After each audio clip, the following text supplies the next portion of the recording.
High বন্ধুরা, সবাই কেমন আছো? আশা করি আমার বন্ধুরা সবাই ভালো আছে।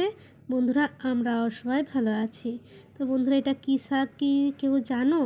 আমি বলে দিচ্ছি, এটা হচ্ছে গিমা শাক। গিমা শাকটাকে ভালো করে দেখো বেছে আমি ধুয়ে নিয়েছি। তো দেখো, তারপরে কি বলো তো, বটিতে করে ছোট্ট ছোট্ট করে আমি কুটে নিয়েছি, একদম ঝিরিঝিরি করে, দেখতে পাচ্ছ? তা এইবারে কি বলো তো, যেটা করব সেটা হচ্ছে গিমা শাকের মধ্যে কিছু উপকরণ আমি মিক্সড করব। তো উপকরণ হচ্ছে রসুন কুচি, পেঁয়াজ কুচি, কাঁচা লঙ্কা কুচি, আর গোটা জিরে, কালো জিরে, পরিমাণ মতো নুন আর বেসন। তো চলো একে একে উপকরণগুলো আমি মিক্সড করি। তো বন্ধুরা, এইটা হবে যে গিমা শাকের বড়া। বন্ধুরা, গিমা শাক বাটি খেয়েছো, গিমা শাক ভাজা খেয়েছো, গিমা শাকের চচ্চড়ি খেয়েছো, গিমা শাক ভেজে আলু দিয়ে মাখা খেয়েছো, কিন্তু গিমা শাকের বড়া কি কেউ খেয়েছো বলো? আমি জানি তোমরা আজ পর্যন্ত গিমা শাকের বড়া কেউ খাওনি। তা যাই হোক, যারা কোনোদিনও গিমা শাকের বড়া খাওনি তারা আমার এই ভিডিওটা দেখে অবশ্যই কিন্তু গিমা শাকের বড়া বাড়িতে ট্রাই করবে। আশা রাখছি খুব ভালো লাগবে। গিমা শাকের বড়া দিয়েই এক থালা ভাত খাওয়া হয়ে যাবে, আমি গ্যারান্টি সহকারে তোমাদেরকে বলতে পারি। তো দেখো, ভালো করেই কিন্তু সব উপকরণগুলো কিন্তু আমার মিক্সড হয়ে গেছে। এইবারে হাতটা আমি ধুয়ে নেবো, দিয়ে কিন্তু বড়াগুলো আমি এক এক ভাজবো।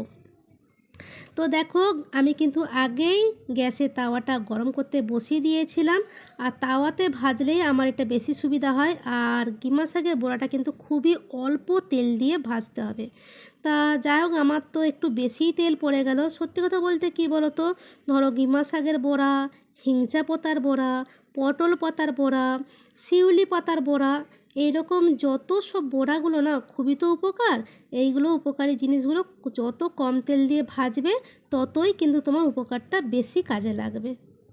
আর যত বেশি তেল দিয়ে ভাজবে মুখরোচক হবে ঠিকই, কড়মড়া হবে, কিন্তু কী বলো তো, উপকারে লাগবে না। তা যেই জিনিস উপকার লাগবে সেটাই তো আমরা করব, তাই না? তা যাই হোক, দেখো একে একে কিন্তু আমি বড়াটা ছেড়ে দিচ্ছি। আর তোমরা কড়াতেও করতে পারো, তবে আমার তাওয়াতে করতে বেশি সুবিধা হয় আর কি, বুঝেছো? যার কারণে আমি যে কোনো বড়াই কিন্তু আমি তাওয়াতেই করি। আর দেখবে মানে কি বলবো, অল্প তেলেতেও হয়ে যায়। তো দেখো বন্ধুরা, আমার কিন্তু একটা পিঠ বড়ার ভাজা হয়ে গেছে, আর একটা পিঠ কিন্তু উল্টিয়ে দিচ্ছি।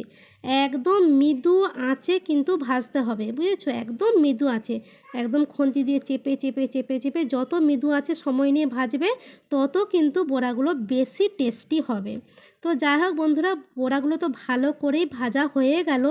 তো এইবারে কি বলো তো, চলো এবারে তুলে নেব। আর হ্যাঁ, আর নতুন বন্ধুদেরকে আমরা বলবো যে আমার নতুন বন্ধুরা যে ভিডিওগুলো দেখছো সবাইকেই বলবো যে আমার চ্যানেলটা যদি এখনও সাবস্ক্রাইব না করে থাকো প্লিজ আমার চ্যানেলটা সাবস্ক্রাইব করে দিও। আর এই ভিডিওটা যদি তোমাদের ভালো লেগে থাকে অবশ্যই কিন্তু একটা লাইক দিও। তা দেখো, আমি কিন্তু একটা প্লেটে তুলে নিয়েছি। গরম গরম ভাতের সঙ্গে গিমা পাতার বড়া কিন্তু অসাধারণ লাগে। তোমরা কিন্তু বাড়িতে ট্রাই করে দেখবে, কথা দিচ্ছি 100% ভালো লাগবে। তো চলো বন্ধুরা, এই ছিল আমার আজকের ভিডিওটা যদি তোমাদের ভালো লেগে থাকে অবশ্যই লাইক কমেন্ট শেয়ার করো। আর বন্ধুরা, এতক্ষণ আমার ভিডিওটা দেখার জন্য তোমাদেরকে অসংখ্য অসংখ্য অসংখ্য ধন্যবাদ।